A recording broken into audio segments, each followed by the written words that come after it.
friends. It's another episode of Homeschooled with Carmen, and I wanted to read you a verse before we get started today. It's from Hebrews chapter 4, verse 16, and context is always important. So just before this, you get kind of an encouragement of who Jesus is and why we have this confidence. It says, "Let us then approach the throne of grace with confidence, so that we may receive mercy and find grace to help us in our time of need." I know for many people right now is a time of need, and you need a little extra grace and mercy as you're at home in close quarters with everybody in your family and making it through, just trying to make it in these days. So I wanted to encourage you with that. In fact, that's a key verse for our guest today, my sister, Nancy Backues. Welcome, Nancy. Hi. Hi. Where are you from? Where are you at right now? Well, I'm from your house, Yes. not in Savannah, but From my I family. am now, Okay. right, from your family. I am now in Springfield, Missouri, just outside of Springfield, Missouri, down in the corner by Branson. So, Yeah. Awesome. And I chose that verse because of your blog, thereisgrace.com, and your middle name meaning Grace, right? Am I right? my first name meaning Grace. Your Yeah, first name meaning Nancy is a Grace. form of grace. Yeah. Yeah. And then your Mhm. daughter's middle name is Grace, right? Right. Yes. Mhm. Okay. That's where I got that. Okay. So anyway, but I just wanted to welcome you and tell us a little bit about your blog real quick. Well, I have always loved to write. I've always kept journals. I've always wrote down my ideas and have been a writer by trade. Was a freelance author for a long time. I worked in the editorial field and have self-published a book. And so I've just always enjoyed writing. So when I was home with my kids and they were little, it was kind of a creative outlet for me. And I love the truth of God's word. So writing about not only what I was dealing with day to day with like just life around the house or being a parent or a woman, but also how that relates to the word of God and his truth for us. It just was a natural outlet for me. Yeah. It always has been. I remember you've always loved to write and to journal. And in fact, I have a story about it. So Uh-oh.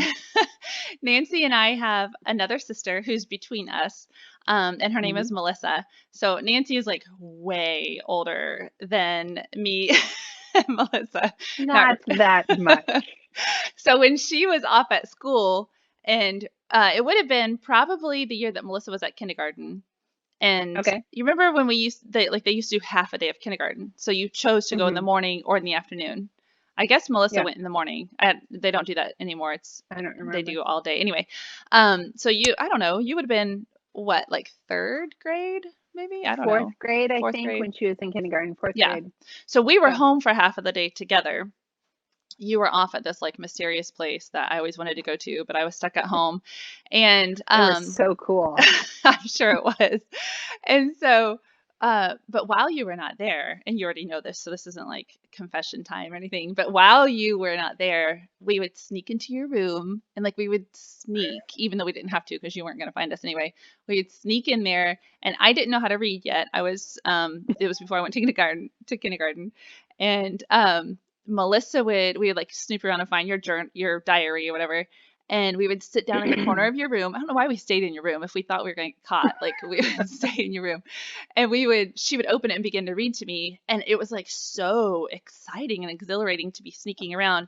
Oh, yeah. But you didn't make any sense what you said. And then like years later, I found out it's because Melissa only knew how to read some of the words. So she would read really confidently the words she knew and just skip over the ones she didn't know. So I was like, Nancy has a really weird life. And Well, I'm sure it was my deepest, darkest secrets of fourth grade it too, probably was. It was probably like what you ate for lunch or something. probably. So, So would that have been the time then that you got in so much trouble that mom made you go in the front yard and cut down your own switch? I don't. Which I remember, it must have scarred me deeply. Oh yeah. I don't know if it had any effect on you because I remember you getting several reprimands. Yeah. growing up. I don't Probably know if it more was, than I don't Melissa know. and I combined. Oh yeah, probably so. I don't remember, probably in all of y'all's years combined, I probably got in 1 year. But Probably. I don't remember if that was what I got in trouble for, but I know what you're talking about because I remember being little enough to run really fast around the front yard, and Mom was really frustrated that she couldn't get me, she couldn't catch me. And then she went and got a switch, which was I think, one and only time ever. Yeah, I think so. I think that's why it's so burned into my memory, Hmm. because I was so conflicted. Like, I part of me felt so much compassion for you as my baby sister. I was like, if you would just obey, you wouldn't have to be switched. And a But part of and then mom and dad never used a switch. no, So that's what was I was like, oh no, no, she's like literally getting a switch off the yeah, tree. yeah, no. It was We got disciplined and we got spanked and stuff, mhm, but never with a switch except for that one time. But I right. think, like, for me and my little 3-year-old brain or whatever it was, then like, part of the fun was just running around, and like I still love to run. I still go outside and run. So I did get caught and I did get a spanking, and I eventually paid for it. But yeah, Yeah, fun times. yeah, lots of Fun we times could. in the Williams household. Oh yeah, we could probably make an entire season of episodes of us just telling stories with each I'm other sure we could. and about each other. So, okay, so we mentioned your blog. And Mhm, then I also wanted to mention real quick before we get started the book that you wrote right here, Unshakable. mhm, And so this is still available on Amazon. mhm, And it's very affordable. It comes in paperback. And um, Nancy asked questions like, is God really good? Does God really love me? Is God big enough for my situation? And important questions like that you have probably found yourself asking, and might even now in these current situations and circumstances be asking yourself. And so it's a really easy read, each chapter. And then at the end of it, there is room to journal, because that's what Nancy's heart is for journaling. And it can even be used, I think, easily as like a small group curriculum to mhm, grow your faith and challenge your faith. So I believe that a healthy individual trains their body, trains their mind, and trains their spirit. And this is a really simple way to get a resource which you can train your spirit and grow your faith in this time in your life. So available on Amazon, Unshakable by Nancy Backues, and I highly recommend it. It's a really good book. thanks, Yeah. thanks. So the reason we're here today is to talk about homeschool and your personal journey through it, because each person Mhm, has their own experience in their own home with their own set of circumstances. And so I believe in the power of story, and that mhm. someone could hear your story and it could give them hope that they go, well, okay, if she can do it, then I can do it. So that's why I wanted to bring you on and have you tell your story. So let's start with, why do you homeschool? Well, that probably goes back to a story because we did not start out homeschooling. Our kids did public school. Our oldest did public school for kindergarten through fourth grade, and then our youngest was kindergarten and first grade. And so we were full on public school. We actually moved to the community we're in because their school system was rated really good. And I was involved in the PTA, in school all the time, helping out. I wanted to be that parent who knew what was going on in the public school. Hmm. And we had kind of tossed around all of the options before our oldest started kindergarten.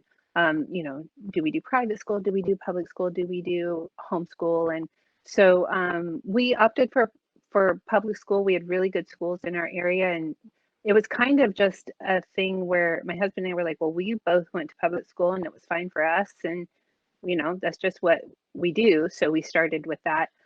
But then I went through a battle with cancer, which I talk about in my book. And that there was about a 16-month period where part of the time I was doing treatment and part of the time I was recovering from treatment. And then there was a surgery and recovery from surgery. And after that whole time, um, after I was pronounced cancer free, then I really started praying that God would restore some of the time that was taken from my family. And when I did, I kind of thought maybe we would win a trip to Disney World or something. And God kept whispering into my heart, homeschool. And I was like, no, Disney World. But what about Disney? Disney sounds way more Yeah. fun. I know, right? And a lot less work. A lot more Um, laughs. Most definitely.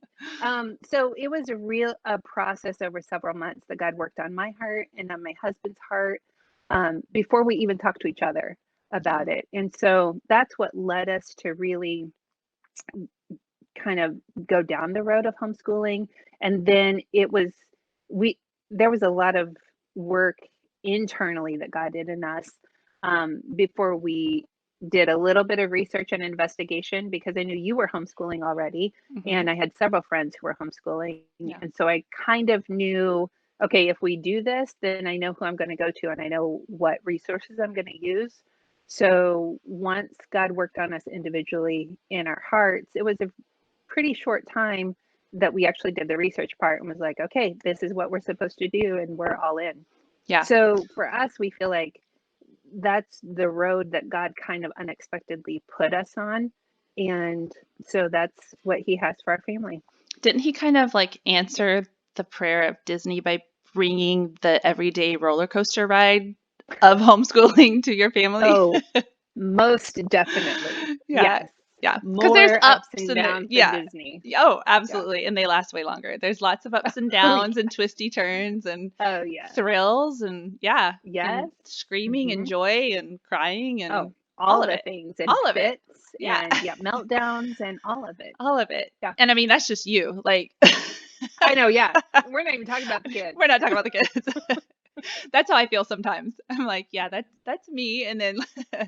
no, but I mean, all joking aside, homeschool really is a journey and it does have ups and downs. And I mean, just like with everything in life, a career has that, Right. anything. So, it really is a thrill though. So, It is. um, And I like to say that I thought when we started this journey, I thought I was homeschooling, that God was calling me to homeschool for my kids. But really, there's been such a growth in my life mhm, personally that I feel like He's taking us on this journey as much for me and for my development yeah. as for the kids' education and their growth. Yeah, that's what every mom that I know of that homeschool says the same. And I have to say the Yep. same too. It's like Hmm. you have to be willing as a homeschool mom to jump in there and grow, work Oh, on yeah. your own self too. So tell us, Yeah. who do you homeschool? So I homeschool too. I only have two, so they're the ones I homeschool. Our oldest, Olivia, is Mhm. a daughter. She will be 15 in 23 days. Wow. So I know, isn't that Yay. crazy? And so she's in ninth grade. And then our son, our youngest, is 12 and he's in seventh grade. And then they're the only ones I educate. And then I also deal with the dog, Yeah, the Louis. golden doodle, I Louis. saw I saw a half size Louis the other day on a walk, Oh, and it was exactly like Louis but stout. And I was like, "Look at that yeah, Louis." He was so yeah, cute. Yeah, yeah. Louis is Well, great. he's fun. Yeah. So, and tell us a little bit about like what does your husband do? So Steve and I have been married 18, it'll be 18 years this fall. I had to do the math really quick in my head. So he is I mean, I can get this right, senior systems engineer. He does computer information networking Hmm. for a healthcare company that does s- software and support for at-home healthcare and mental health and physical health and stuff. So he kind of does the IT world. Yeah, So. that's good. Awesome. So Steve, your husband, Mhm. used to be just imaginary. And I have to tell Yes, this I have to tell this story real quick yes, before we move you on. dreamed him up for me. Okay, so again, me and Melissa, being the awesome sisters that we were, I remember until you went to college, the Mhm. tone of the relationship that me and Melissa had with you was we always bugged you and we loved it, and you always got mad. That And sounds then, about right. and Yeah. then when you went to college, like I don't know, like I guess maybe we got so mature or something when you came home and we started hanging out.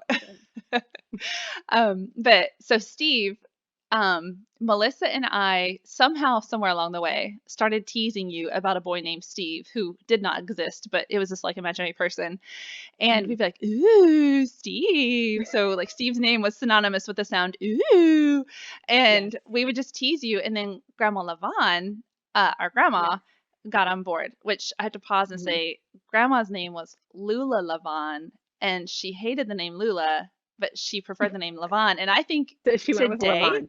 well, I think today we could probably open like some type of like eclectic boutique Oh in yeah. her name, like and like really Yeah, make it big with Lula Lavon. So anyway, absolutely. if someone else steals that idea, then yeah, I'm taking it back. But Yeah. anyway, Yeah. so Grandma Lavon got on board with it, and so she every time you'd be around, she'd be like, "Well, how about Steve?" And finally, after you trying to convince her there is no Steve and he doesn't exist, you Yeah. just were like, "Okay, I'm going with it." And you'd be like, "Oh, he's great, Grandma. Yep, he's awesome."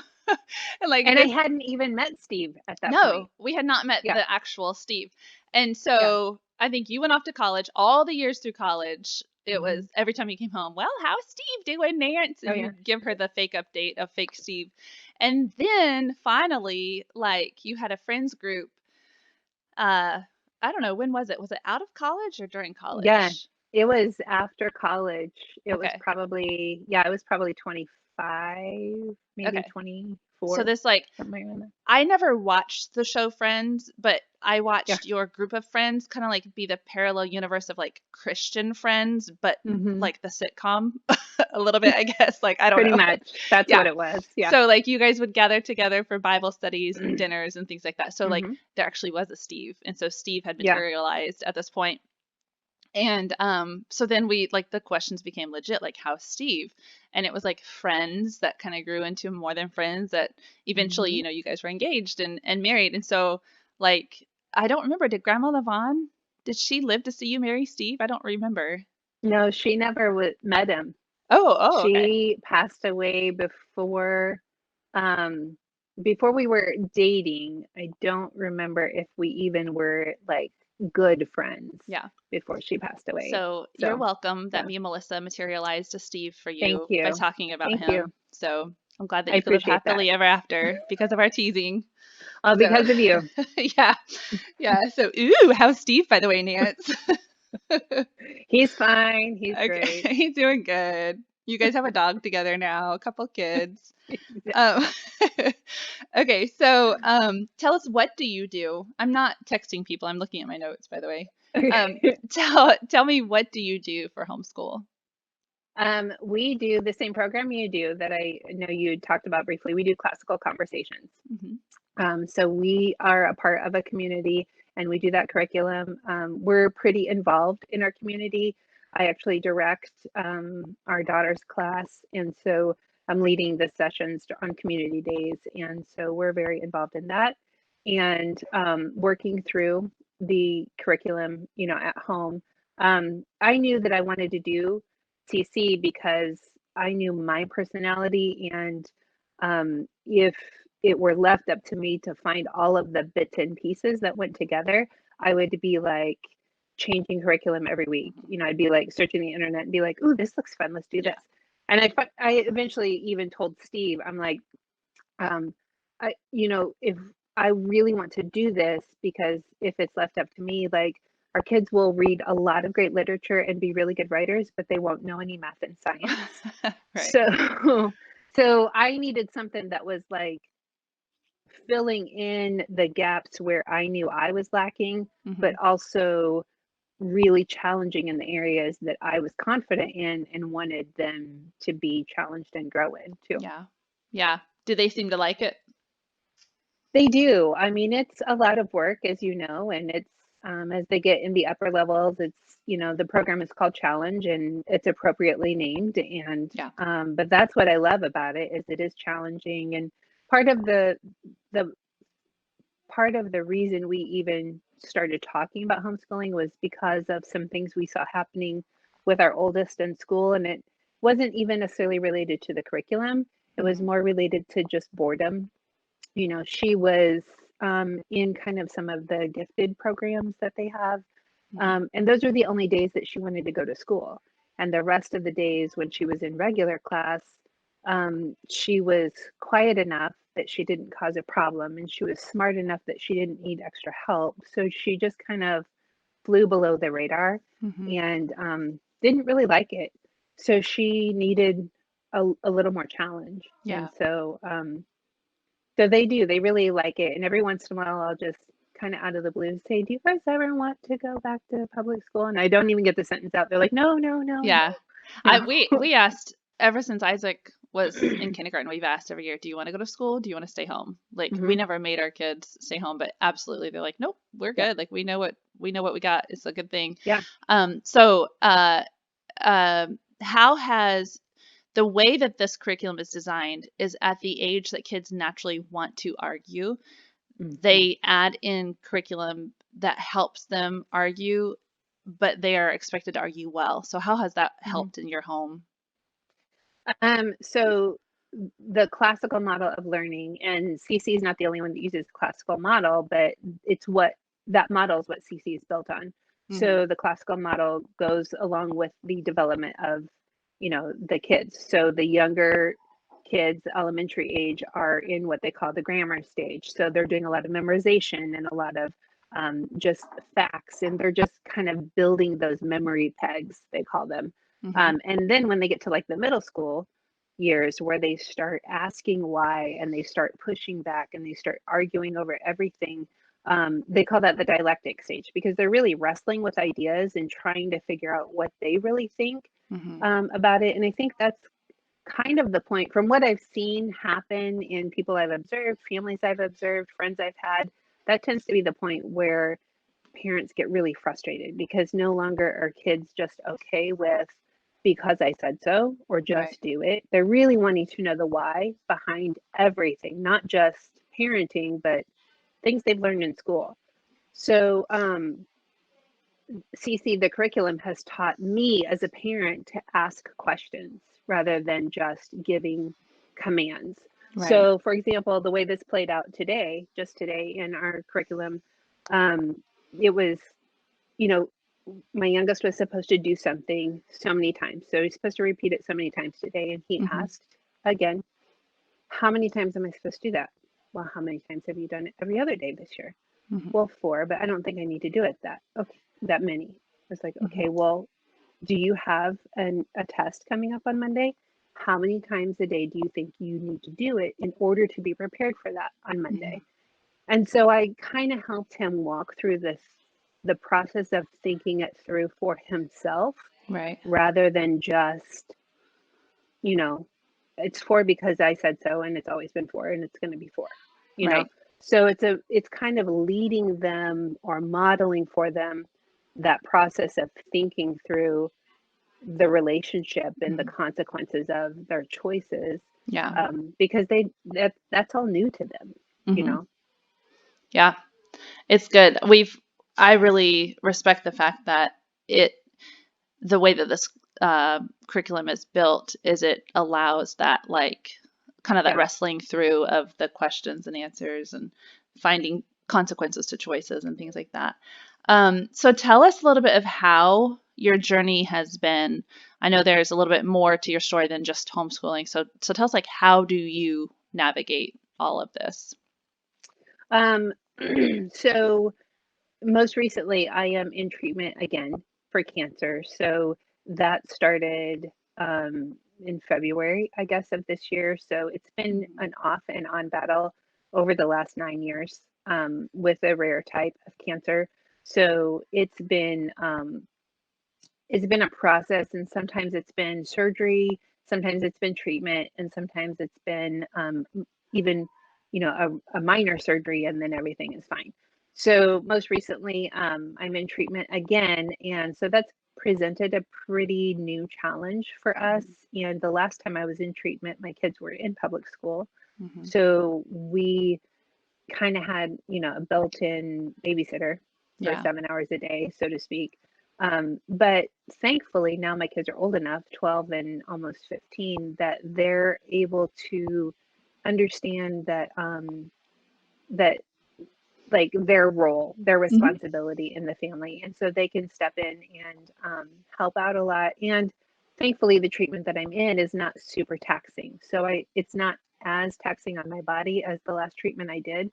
Mhm. So we worked out a pretty good system. I have treatment every 3 weeks, and I kind of know the days of treatment week, which days I'm going to be feeling kind of blah.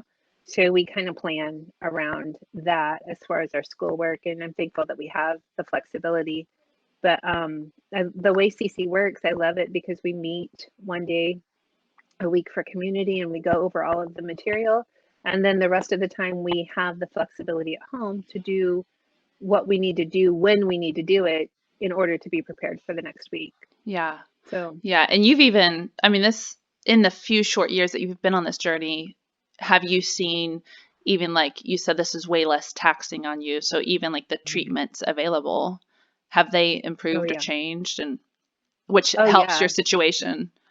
Yeah. In fact, this treatment that I'm on now wasn't even available when I was in treatment 6 years ago. Mm-hmm. It's that new for this specific type of Mm-hmm. cancer. So, Yeah.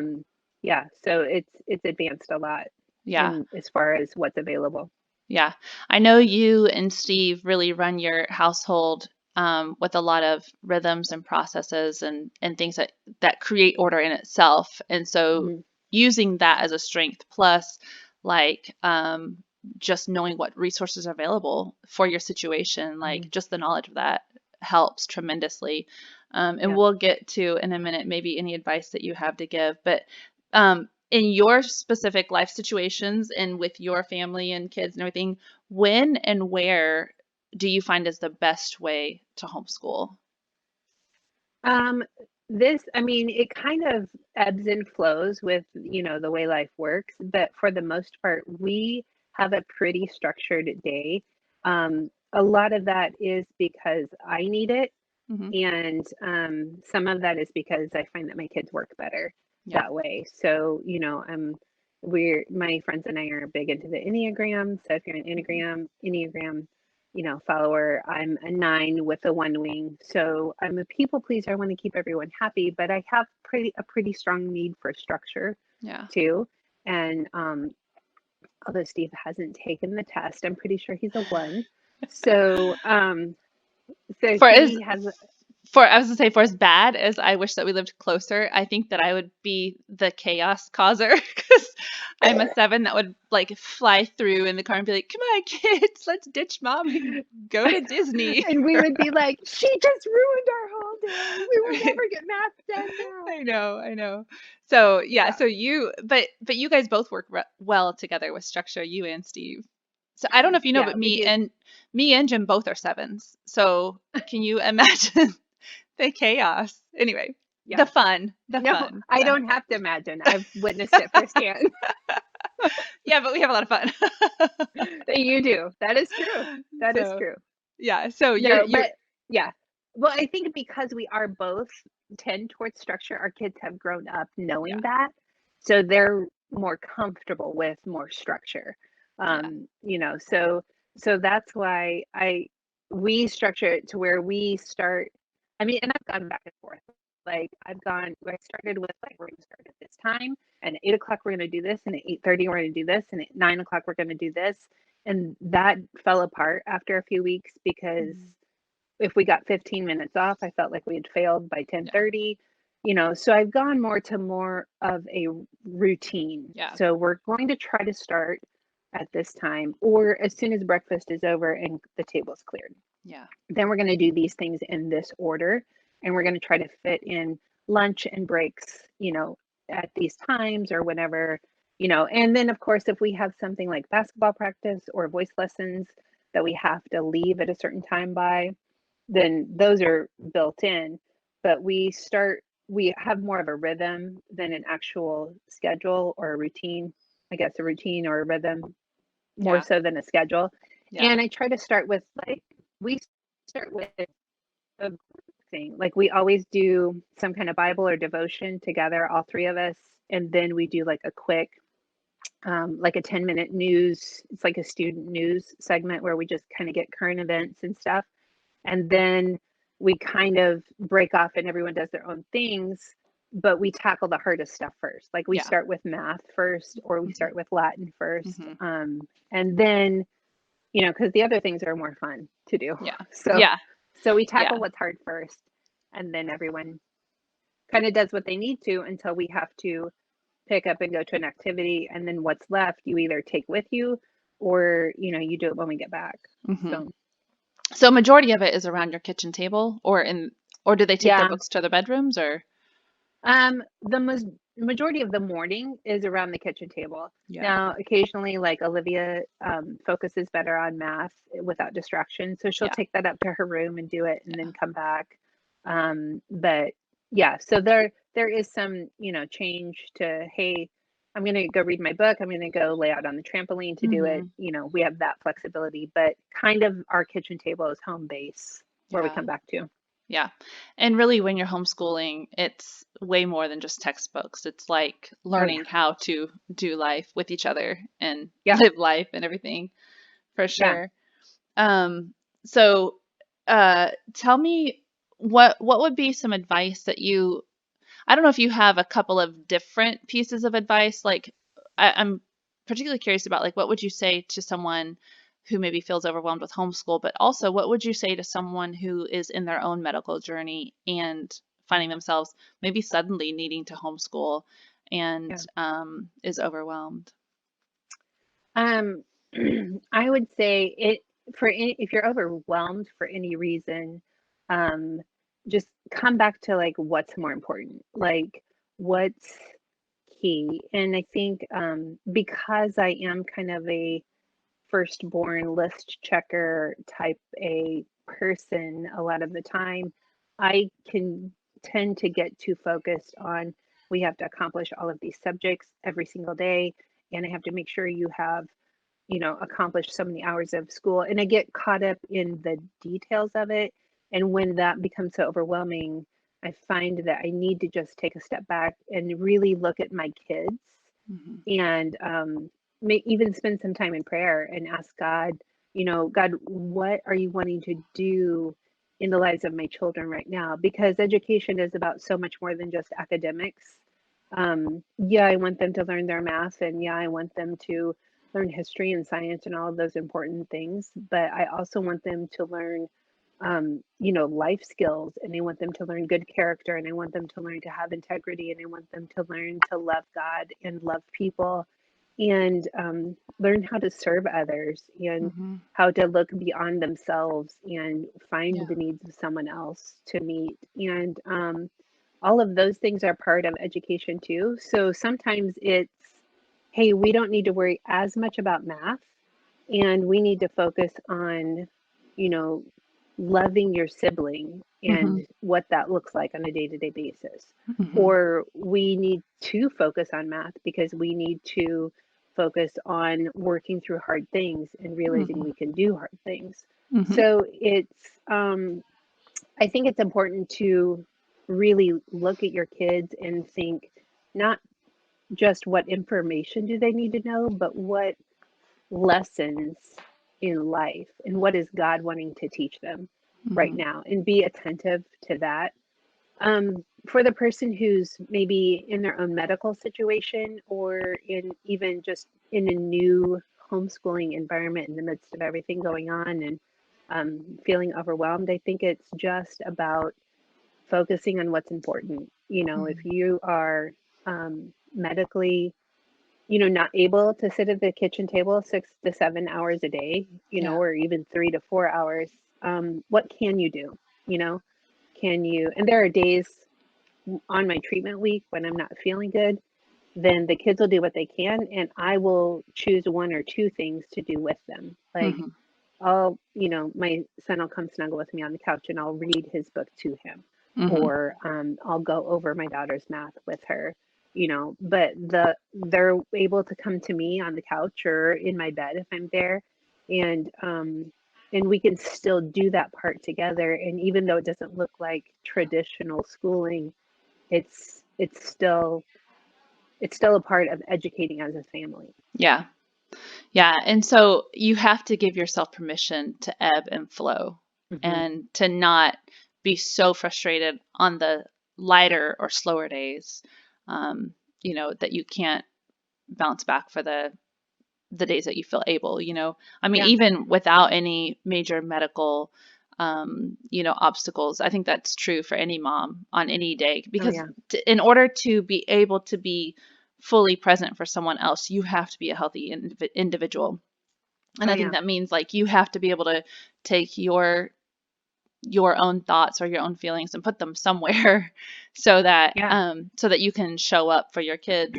And so I mean, I just want to make mention again about your blog, There's Grace, and then your book, because I think that this is a good resource in order to put your thoughts in order to work out your thoughts and even maybe like your struggles and your emotions and in your spirit, like what's going on, just to journal that down. So awesome. Well, I Yeah. appreciate your time and all Yeah. the advice and input. Any last thoughts before we go? Um, no, I was just thinking as you were talking, actually, I was talking with one of my best friends who also homeschools, and the other day, and she was talking about just everything going on right now in the culture, and um, someone was asking her about some advice for homeschooling, and she said her words to me were, "I just feel like there's so much noise right now that everyone is like, here's all these gazillion free resources to help educate your children at home." Yeah. And she said something that really struck me. Um, and I've really been chewing on it for the last few days. But she said, I just feel like I want to tell everyone just ignore all that, read to your children, bake cookies, Hmm. love on them, make memories, and be a family. Yeah. Like, not that we're throwing education out the window, but we're focused on, hey, we have this opportunity to spend this extra time in Yeah. our home with our family. And there might be 1,042 different coloring pages you could do for the alphabet, Yeah. but maybe you just make some cookies and shape them like the letters, or Yeah. make those memories. And so Hmm. I thought that was really good advice, that like there's so much noise, and don't get caught up in, should I do this, should I do that, should I do this, Yeah. but just really focus on your family and what God wants to do in your family. Yeah, I think that's really good advice because it is the face-to-face time where you gather around. Mm, Like you gave the example of making cookies, like when you gather around and you have to work on a project together, it's not necessarily about that project, but it's about the quality time together. So I yeah, think that's really good advice because those are the things that they're going to remember. They're also going to remember if you're so stressed out that you can't show up for them. So right. yeah, so that's really good advice. Thanks, Nance. You're welcome. Thanks Thanks for for being having here me. today. Yeah, I'm glad that you were able to share with us your story and Yeah. encourage somebody listening. And so go over to Nancy's blog, check out her book, and hopefully you'll find great value in that. So thanks for tuning in, and we'll see you next time.